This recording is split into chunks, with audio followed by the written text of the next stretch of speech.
성경책을 보도록 하겠습니다.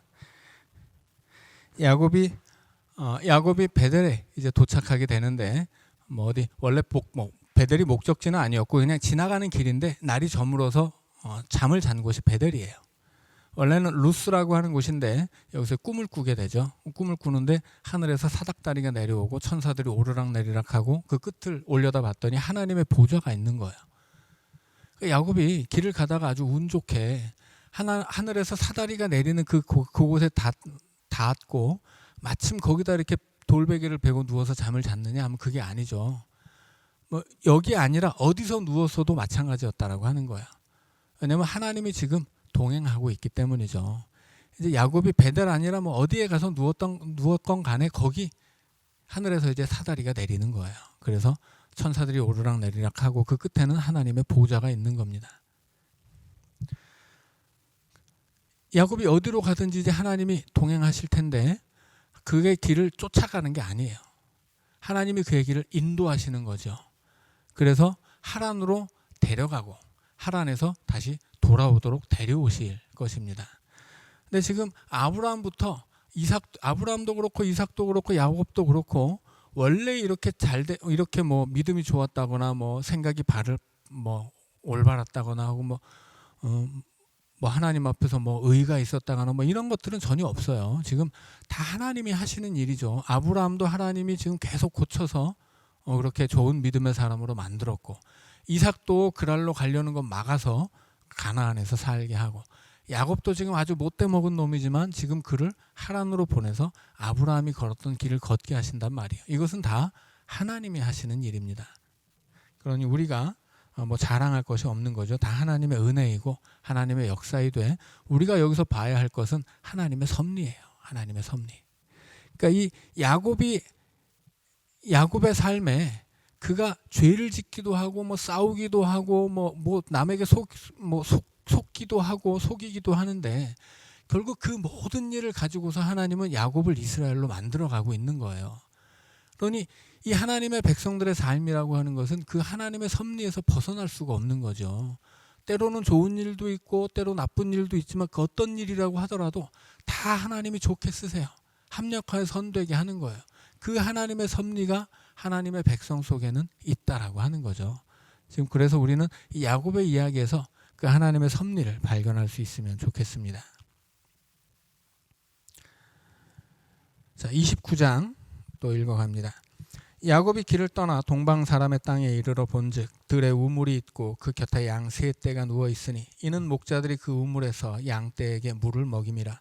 큰 돌로 우물 아귀를 덮었다가 모든 떼가 모이면 그들이 우물 아귀에서 돌을 옮기고 그 양 떼에게 물을 먹이고는 우물 아귀 그 자리에 다시 그 돌을 덮더라. 야곱이 그들에게 이르되 내 형제여 어디서 왔느냐. 그들이 이르되 하란에서 왔노라. 야곱이 그들에게 이르되 너희가 나홀의 손자 라반을 아느냐. 그들이 이르되 아노라. 야곱이 그들에게 이르되 그가 평안하냐. 이르되 평안하니라. 그의 딸 라헬이 지금 양을 몰고 오느니라. 야곱이 이르되 해가 아직 높은즉 가축 모일 때가 아니니 양에게 물을 먹이고 가서 풀을 뜯게 하라. 그들이 이르되 우리가 그리하지 못하겠노라. 때가 다 모이고 목자들이 우물 아귀에서 돌을 옮겨야 우리가 양에게 물을 먹이느니라. 야곱이 그들과 말하는 동안에 라헬이 그의 아버지의 양과 함께 오니 그가 그의 양들을 치고 있었기 때문이더라. 야곱이 그의 외삼촌 라반의 딸 라헬과 그의 외삼촌의 양을 보고 나아가 우물 아귀에서 돌을 옮기고 외삼촌 라반의 양떼에게 물을 먹이고 그가 라헬에게 입맞추고 소리내어 울며 그에게 자기가 그의 아버지의 생질이요 리브가의 아들 됨을 말하였더니 라헬이 달려가서 그 아버지에게 알림해 라반이 그의 생질 야곱의 소식을 듣고 달려와서 그를 영접하여 안고 입맞추며 자기 집으로 인도하여 드리니 야곱이 자기의 모든 일을 라반에게 말하매 라반이 이르되 너는 참으로 내 혈육이로다 하였더라. 야곱이 한 달을 그와 함께 거주하더니 라반이 야곱에게 이르되 네가 비록 내 생질이나 어찌 그저 내 일을 하겠느냐. 내 품삯을 어떻게 할지 내게 말하라. 라반에게 두 딸이 있으니 언니의 이름은 레아요 아우의 이름은 라헬이라. 레아는 시력이 약하고 라헬은 곱고 아리따우니 야곱이 라헬을 더 사랑함으로 대답하되 내가 외삼촌의 작은 딸 라헬을 위하여 외삼촌에게 7년을 섬기리이다. 라반이 이르되 그를 내게 주는 것이 타인에게 주는 것보다 나으니 나와 함께 있으라. 야곱이 라헬을 위하여 7년 동안 라반을 섬겼으나 그를 사랑하는 까닭에 7년을 며칠같이 여겼더라. 이제 하란으로 간 야곱이 이제 라반을 만나죠. 라반을 만나고 또 라반의 딸 라헬을 만납니다. 근데 라헬이 얼마나 예쁜지 여기서 곱고 아리따웠다라고 하는 이야기가 나오죠. 17절에 곱고 아리따우니라고 하는 말은 나중에 이 에스더서로 가면 에스더에게 쓰였던 말이 바로 이 곱고 아리따운이에요. 딱 두 번 나오는데 한 명이 에스더고 한 명이 라헬입니다. 에스더 어떤 사람이에요? 국제 미인 대회에서 1등한 사람이 에스더죠. 페르시아의 왕이 새로운 왕비를 얻기 위해서 미인 대회를 열었단 말이에요. 거기서 1등한 사람이 에스더예요. 그러니 요즘으로 치자면 미스 유니버스죠. 그래서 이 에스더가 얼마나 아름다운지 미스 유니버스인데 그 에스더에게 쓰였던 말이 지금 라헬에게 쓰인 거예요. 엄청나게 아름답다는 뜻이에요. 그래서 이 야곱이 아주 그냥 홀딱 넘어갔습니다. 그래서 이 라헬을 얻기 위해서 7년을 일하는데 불과 며칠 된 것처럼 느꼈다는 거예요. 너무 사랑하니까. 자, 그런데 이제 뒤에는 이제 반전이 있어요. 얼굴이 그렇게 예쁘니까 어때요? 성격이 아주 안 좋았어요. 예쁜 값을 했어요. 자, 그런데 이제 지금 여기서 우리가 봐야 할 것은 지금 라반이 야곱을 굉장히 환영하고 있다는 거예요. 너는 네가 내 생질인데 너 정말로 내 혈육이로구나. 그래, 환영한다. 하지만 라반의 속마음은 뭐예요? 오케이, 너 잘 걸렸어. 이제 아주 호구 하나 오셨구만. 이제 그렇게 생각하고 있는 거예요. 어떻게 하면 이 조카를 뜯어 먹을까? 삼촌의 마음에 지금 그 생각만 있는 거죠. 이제부터 여태까지 가난해서 형도 속이고 아버지도 속였던 야곱이 이제 삼촌에게 속는 이야기가 나옵니다. 21절부터 읽어보죠. 야곱이 라반에게 이르되 내 기한이 찼으니 내 아내를 내게 주소서. 내가 그에게 들어가겠나이다. 라반이 그곳 사람을 다 모아 잔치하고 저녁에 그의 딸 레아를 야곱에게로 데려가매 야곱이 그에게로 들어가니라. 라반이 또 그의 여종 실바를 그의 딸 레아에게 시녀로 주었더라. 야곱이 아침에 보니 레아라. 라반에게 이르되 외삼촌은 어찌하여 내게 이같이 행하셨나이까? 내가 라헬을 위하여 외삼촌을 섬기지 아니하였나이까? 외삼촌이 나를 속이심은 어찌 됨이니이까? 첫 번째 속는 이야기가 나오죠.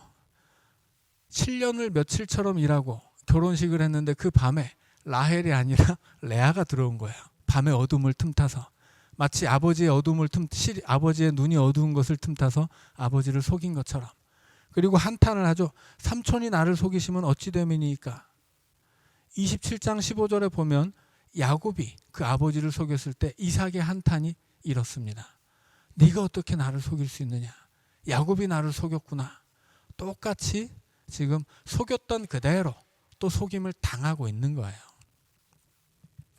자, 26절부터 또 읽습니다.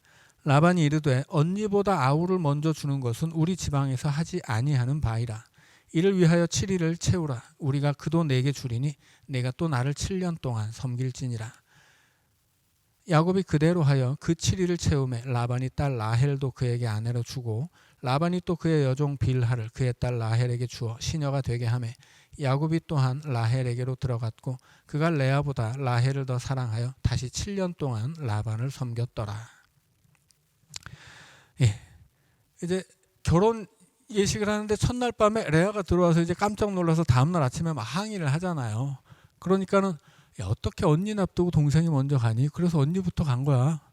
네가 라헬을 원하면 7년 더 해. 그래서 이제 7년을 또 일하게 됩니다. 자, 여기서 속는 게 끝이 아니에요. 이제 31절부터 야곱에게 아들이 생기는 이야기가 나오는데 이것은 라헬에게 속은 이야기예요. 라헬이 엄청나게 아름다웠잖아요. 그런데 엄청나게 아름다웠지만 그 성격이 얼마나 못돼 먹었는지 그 아름다움에 감추어진 그 마음은 아름답지 않았어요. 그래서 지금 그 라헬의 그 아름답지 않았던 그 속 얘기들이 지금 나오고 있습니다. 자, 함께 읽죠. 여호와께서 레아가 사랑받지 못함을 보시고 그의 태를 여셨으나 라헬은 자녀가 없었더라.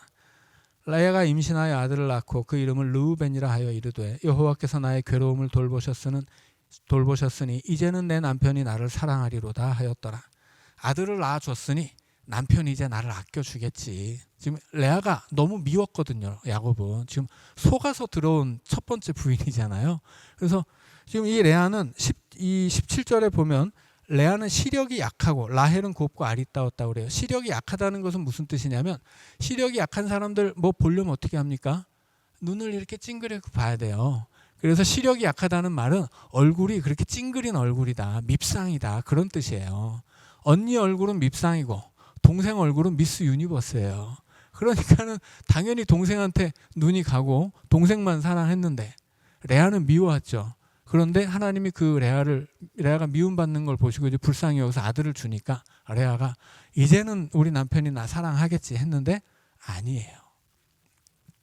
그가 다시 임신하여 아들을 낳고 이르되 여호와께서 내가 사랑받지 못함을 들으셨으므로 내게 이 아들도 주셨도다 하고 그의 이름을 시므온이라 하였으며 이 시므온은 들으셨다 하는 거예요. 하나님이 내 소리를 들으셨다. 이제 남편도 내 이야기를 듣겠지. 첫째 아들로 안 되니까 이제 아들을 둘이나 낳아줬으니 이제는 우리 남편이 나를 또 사랑해 주겠지. 하나님 내 이야기 들어주셔서 감사합니다. 그렇게 아들 이름을 지었다는 거예요. 자, 그런데 그래도 안 돼요. 그래서 34절을 보니까 그가 또 임신하여 아들을 낳고 이르되 내가 그에게 세 아들을 낳았으니 내 남편이 지금부터 나와 연합하리로다 하고 그의 이름을 레위라 하였으며 이제까지 야곱이 자기 부인이지만 레아와 연합하지 않았어요. 남보듯이 했다는 거예요. 그러니 아들을 셋이나 낳으면서 계속 이 레아가 바라는 건 뭐예요? 남편의 사랑이었어요. 그런데 남편이 사랑을 안 하거든요. 그래서 어떻게 됩니까? 35절에 보면 그가 또 임신하여 아들을 낳고 이르되 이제 내가 이제는 여호와를 찬송하리로다. 남편 버려. 나 사랑하지 않는 남편 나도 필요 없어. 나 이제 하나님만 찬송하면서 살 거야. 이제 그런 이름을 지은 거예요. 레아의 이 삶이 참 팍팍했죠. 이로 말미암아 그가 그의 이름을 유다라 하였고 그의 출산이 멈추었더라. 아들 넷을 낳는 동안에 여전히 야곱의 사랑, 남편의 사랑을 받지 못하자 이제 네 번째 아들을 낳고서는 레아도 포기한 거야. 에이, 너무 남편 나도 너 안 봐. 나도 너 필요 없어. 나 이제 하나님만 섬길래. 그러고 이제 넷째를 낳은 거죠. 자, 그런데 이제 30장부터 이제 라헬의 이야기가 나와요. 아주 기가 막힌 이야기예요. 라헬이 자기가 야곱에게서 아들을 낳지 못함을 보고 그의 언니를 시기하여. 보통 자매들이면 언니가 그렇게 못생기고 자기만 예쁘게 생겼으면 언니 좀 불쌍히 여겨줘야 되는데 또 언니가 남편에게 사랑받지 못하면 자기 받는 사랑이라도 좀 나눠줬어야 되는데 이 아기 낳는 걸 보고 시기를 해요. 야곱에게 이르되 내게 자식을 낳게 하라. 그렇지 아니하면 내가 죽겠노라. 아주 강짜를 부리죠. 나한테 자식 낳게 해줘. 아니 무슨 야곱이 하나님의 어떻게 자식을 낳게 해요. 안 되는 건 안 되는 거지. 라헬이 이런 사람이라는 거예요. 언니를 시기하고 야곱한테 성질을 부리고. 자, 이 시대에는 이런 일들이 가능하지 않았던 시기예요. 그래서 야곱이 이렇게 대답하죠. 야곱이 라헬에게 성을 내어 이르되 야곱도 화가 납니다. 그대를 임신하지 못하게 하시는 이는 하나님이시니 내가 하나님을 대신하겠느냐. 라헬이 이르되 내 여종 빌하에게로 들어가라. 그가 아들을 낳아 내 무릎에 두리니 그러면 나도 그로 말미암아 자식을 얻겠노라 하고. 자, 이제 이 라헬의 시기가 어느 정도냐면 야, 내가 자식을 못 낳으니까 내 여종 첩으로라도 드려. 언니만 자식 낳는 거 보니까 내가 배가 아파서 못 살겠어. 보통 이 시대에 남편들이 첩을 드리는 것은 흉이 아니었어요. 그럼에도 불구하고 그것이 즐거운 일이냐? 절대 그렇지 않죠. 흉은 남자에게는 흉이 아니지만 여자에게는 아주 괴로운 일이었어요. 이건 뭐 무슨 동서고금을 막론하고 당연한 일이죠. 그런데 지금 이 라헬의 시기가 어느 정도냐면 첩을 들여서라도 언니에게 향하는 그 복을 내가 저지하겠다. 언니만 아들 낳아 내가 첩을 들여서 나도 자식 볼 거야. 이렇게까지 되고 있는 거예요. 그래서 지금 이 라헬의 심보가 보통 고약한 게 아니라고 하는 걸 이제 알 수가 있는 거죠. 자, 4절 읽습니다. 그의 시녀 빌하를 남편에게 아내로 주매 야곱이 그에게로 들어갔더니 빌하가 임신하여 야곱에게 아들을 낳은지라. 야곱이 이르되 하나님이 내 억울함을 푸시려고. 자기는 억울하대요. 지금 억울하대요. 내 호소를 들으사 내게 아들을 주셨다 하고 이로 말미암아 그의 이름을 단이라 하였으며, 라헬의 시녀 빌하가 다시 임신하여 둘째 아들을 야곱에게 낳음에 라헬이 이르되 내가 언니와 크게 경쟁하여 이겼다 하고 그의 이름을 납달리라 하였더라. 지금 이 라헬의 장명 센스를 좀 보세요. 앞서서 레아가 지었던 아들들의 이름하고 라헬이 짓는 아들들의 이름이 어때요? 굉장히 달라요. 지금 라헬이 짓는 아들들의 이름은 억울함을 풀겠다, 경쟁에서 이겼다, 이런 거예요. 근데 레아가 짓는 이 자녀들의 이름은 복되다, 기쁨이다, 하나님과 연합한다, 찬양한다, 뭐 이런 이름들이거든요. 레아의 아들 장명 센스는 굉장히 긍정적이고 라헬의 장명 센스는 아주 그냥 뭐라고 해야 될까요? 요즘 말로 하면 폭망이죠. 아주 망한 센스예요. 그래서 자식들 이름을 아주 지독하게 짓는데 나중에 가면 그 요셉을 짓는데 요셉이라고 하는 이름이 더 주라는 뜻이에요. 하나님이 태를 열어서 아들을 낳게 했더니 아들을 낳자마자 더 줘, 그런 거예요. 아주 욕심이 대단하다고 하는 거죠. 근데 자기 배로 또 둘째 아들을 낳는데 그게 누구냐면 막내 아들 베냐민이에요.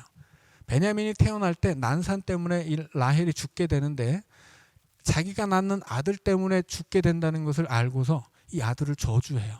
그래서 그 아들의 이름을 베노미라고 짓습니다. 왼손의 아들이란 뜻이에요. 그러니까 우리말로 뭐 쉽게 번역하면 빌어먹을 놈이에요. 이 빌어먹을 놈 때문에 내가 죽는다 하는 거죠. 라헬은 굉장히 지독한 여자예요. 결국 라헬이 죽을 때 어떻게 되냐면 길에 버리고 가요. 이 성경 이제 좀 읽다 보면 나올 텐데 그 처음에 라헬이 미스 유니버스급 미모이기 때문에 눈이 뒤집혀가지고 7년조차도 며칠처럼 살고 그를 아내로 맞이했는데 속은 거예요. 얼굴은 예쁘지만 얼마나 그 시기심이 강하고 또 우상을 섬기는 여자이고 또 그 마음이 지독한지 태어나는 아들 이름마다 짓는 것이 아주 가관인데 마지막에는 결국은 빌어먹을 놈이라고 지어요. 결국 야곱은 라헬이 죽자 길에 묻어버리고 그냥 가요. 이스라엘 백성들에게 그것은 저주입니다. 창세기가 끝날 때 요셉이 뭐라고 유언을 남겨요? 니네들 나중에 우리 고향으로 돌아가게 될 때 내 뼈를 가져가라. 나 여기다 묻어놓으면 안 돼. 우리 조상들이 묻힌 그곳에 나도 묻혀야 돼. 그게 이스라엘 백성들에게 가장 명예로운 죽음이에요. 길에 묻히면 그것은 치욕입니다. 그런데 이렇게 예뻐했던 라헬을 야곱이 길에 버리고 가요. 그리고 그가 창세기 마지막에서 유언을 남길 때 나도 우리 조상들의 무덤에 묻히고 싶은데 그곳에 내 아내 레아가 묻혀 있다. 그렇게 이야기합니다.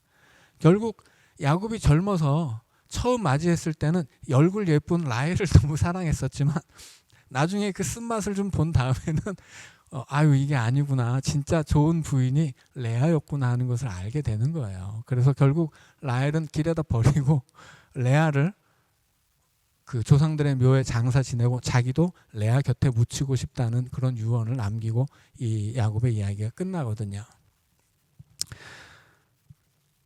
자, 몇 절까지 읽었죠? 8절이요. 예.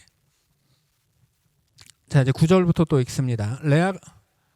레아가 자기의 출산이 멈춤을 보고 그의 시녀 실바를 데려다가 야곱에게 주어 아내로 삼게 하였더니 레아의 시녀 실바가 야곱에게서 아들을 낳음에 레아가 이르되 복되도다 하고 그의 이름을 가시라 하였으며, 레아의 시녀 실바가 둘째 아들을 야곱에게 낳음에 레아가 이르되 기쁘도다, 모든 딸들이 나를 기쁜 자라 하리로다 하고 그의 이름을 아셀이라 하였더라. 밀 거둘 때 르우벤이 나가서 들에서 합 한 채를 얻어 그의 어머니 레아에게 드렸더니 라헬이 레아에게 이르되 언니의 아들의 합 한 채를 청구하노라. 이 르우벤이 나중에 아버지의 첫 빌하를 범하죠. 그래서 장자권을 박탈당해요. 그러니까 르우벤은 막말로 하면 이 뭐라고 해야 될까, 뭐 요즘 애들이 쓰는 말로 발랑 까졌다 뭐 이런 아주 일찍부터 성에 눈뜬 친구가 이 르우벤이에요. 그래서 이 합한체라고 하는 것은 요즘 말로 하면 비아그라입니다. 그러니까 들에 정력에 좋은 풀을 본 거예요. 그래서 이걸 꺾어서 어머니에게 가져왔더니 그 얘기를 라헬이 듣고 그 언니한테, 언니 그 르우벤이 주워온 그 정력제 그거 나한테 줘. 언니야 뭐 그런 게 무슨 소용이 있어. 내가 우리 남편 언니한테 못 들어가게 하는데. 그래서 그러니까 이 레아가 막 화를 내죠. 야, 네가 우리 남편을 나한테 뺏고 그렇게 나 못 만나게 하더니 지금 합한채도 나한테 달라고 하냐. 그러니까 라헬이 뭐라고 하냐면, 언니 그거 나한테 주면 오늘 하룻밤은 언니한테 남편 보내줄게. 뭐 그런 식으로 이야기해요. 아주 레아와 라헬이 라헬 때문에 아주 그 관계가 아주 엉망인 거예요. 라헬이 이게 대단히 욕심쟁이고 아주 그 속이 이기심과 악으로 똘똘 뭉쳐있는 여자였다라고 하는 걸 계속 보여주고 있습니다.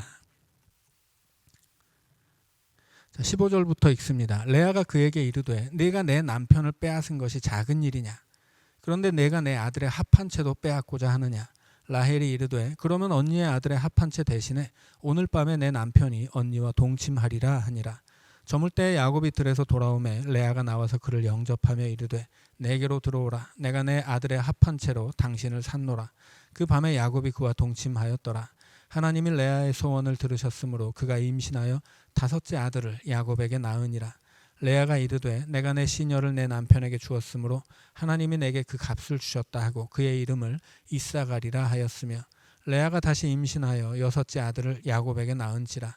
레아가 이르되 하나님 내게 후한 선물을 주시도다. 내가 남편에게 6 아들을 낳았으니 이제는 그가 나와 함께 살리라 하고 그의 이름을 스불론이라 하였으며, 그 후에 그가 딸을 낳고 그의 이름을 디나라 하였더라.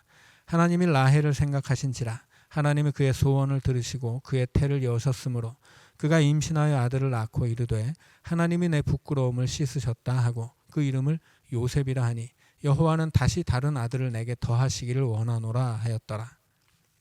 보통 아들 낳으면 너무 이제 힘들고 아프니까 다신 자식 낳나 봐라 이런 얘기 하는 게 보통인데, 이 라헬은 보통 여자가 아니죠.